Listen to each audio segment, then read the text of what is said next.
Halo guys, ini konten monolog pertama aku.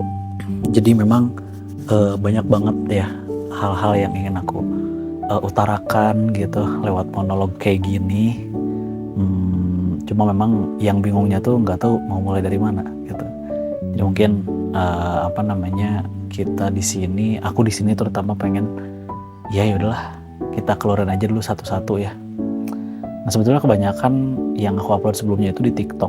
Nah cuma pada akhirnya diri aku sendiri stuck karena ketergantungan dengan orang lain. Sebelumnya di TikTok itu aku kebanyakan itu kontennya dengan orang lain. Entah itu sama abah, ayah maksudnya gitu. Entah sama temen kuliah yang sekarang udah kerja. Tentu kan kegiatannya pun jadi beda-beda ya. Nah pada akhirnya aku jadi sedikit ketergantungan oleh mereka, terutama dari sisi waktu, karena sebetulnya dari sisi konten sih aku yang menyediakan gitu. Dari sisi waktu itu terutama yang jadi menghambat gitu. Nah apa aja sih yang pengen diomongin sebetulnya banyak banget, cuma pemicunya tuh karena pertama aku Gen Z itu kan problematik ya. framingnya problematik. Terus sebetulnya aku banyak ingin mengkritisi pola pikir orang-orang di luar sana tentang banyak hal gitu, karena ada beberapa yang menurut aku masih keliru.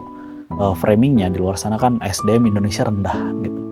Nah dari framing itu memang bikin aku jadi wah, aku kayaknya ingin mengutarakan sesuatu yang harapannya bisa menginfluence, meskipun hanya satu orang, meskipun pada akhirnya hanya dua orang, tapi kan harapannya secara berkala, karena media sosial ini sangat powerful gitu ya.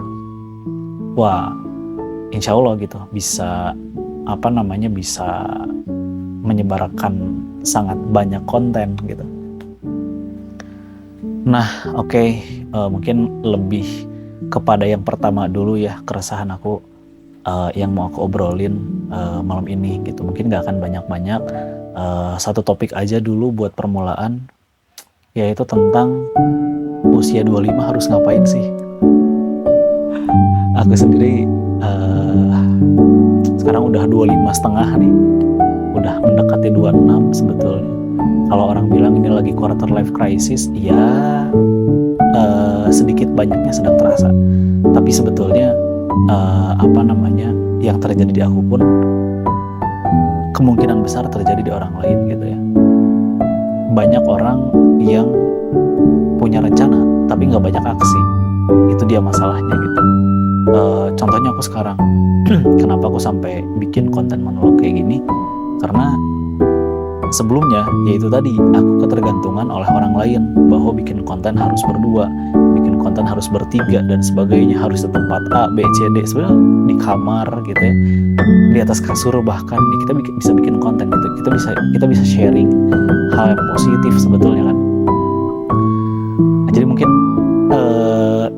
yang jadi keresahan aku saat ini adalah banyak rencana nggak mulai-mulai. Nah aku yakin teman-teman pun merasakan itu gitu. Kenapa? Karena banyak rencana nggak mulai-mulai ini adalah salah satu penyakit yang ada di kebanyakan remaja menuju dewasa ya gitu. Terutama kalau sekarang mungkin Gen Z ya, milenial kayaknya udah mulai masuk dewasa gitu. Nah, kalau Gen Alpha masih sangat muda. Nah orang-orang yang ada di masa peralihan adalah Gen Z gitu. Kemungkinan besar ada di Gen Z masalahnya gitu. Ada yang berkutatnya di bisnis misalnya. Jadi dari bisnis itu dia banyak rencana. Aduh aku pengen bisnis dimsum gitu, tapi nggak jalan-jalan. Aku pengen bisnis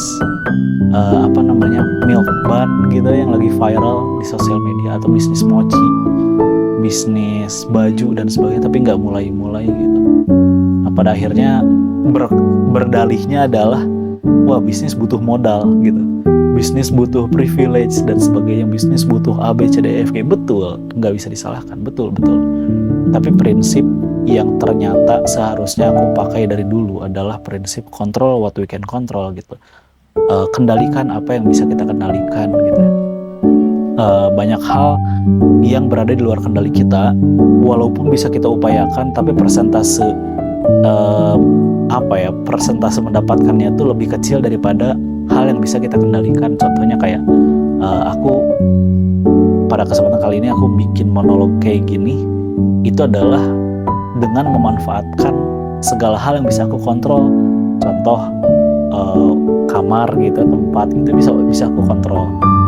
HP, karena ini aku pakai HP sendiri, bisa aku kontrol. Mic gitu ya, diri aku sendiri itu bisa aku kontrol sendiri gitu. Nah tapi kalau misalnya aku bikin video ini sama orang lain, harus di tempat bagus, itu adalah hal-hal yang sebetulnya bisa menambah value, tapi bakal menghambat kalian gitu untuk memulai. Nah jadi sebetulnya poin di video ini adalah ada motor lewat lagi. Oke, itu adalah salah satu hambatan yang nggak boleh bikin kita berhenti, guys. Ya, kedepannya kita perbaiki lah situasinya gitu ya. Jadi tetap dengan prinsip control what we can control, kendalikan apa yang bisa kita kendalikan dulu untuk memulai sesuatu. Nah, jadi seiring berjalannya waktu, ketika kita punya sebuah permasalahan yang mengganggu proses kita untuk produktif, nah itu ya kita bisa mulai evaluasi ya. Jadi coba kalian sekarang lagi mau ngerjain apa, kalian lagi punya target apa, coba pikirin apa sih sebabnya kalian gak mulai-mulai untuk mencapai target itu. Misalnya lagi skripsi, apa yang bikin kalian mandek ngerjain skripsi? Apakah alasannya dosen pembimbing? Apakah alasannya laptop rusak? Apakah alasannya apa lagi gitu? Nah, di balik kondisi itu, coba kalian gali lagi hal apa yang bisa kalian kendalikan, yang bisa bikin kalian untuk terus produktif, untuk terus berprogres, tentang apa yang ingin kalian capai gitu. Jadi intinya mulai aja dulu, apapun hambatannya, apapun komentar orang, justru itu yang bikin kalian akan memulai. Jadi this is my start.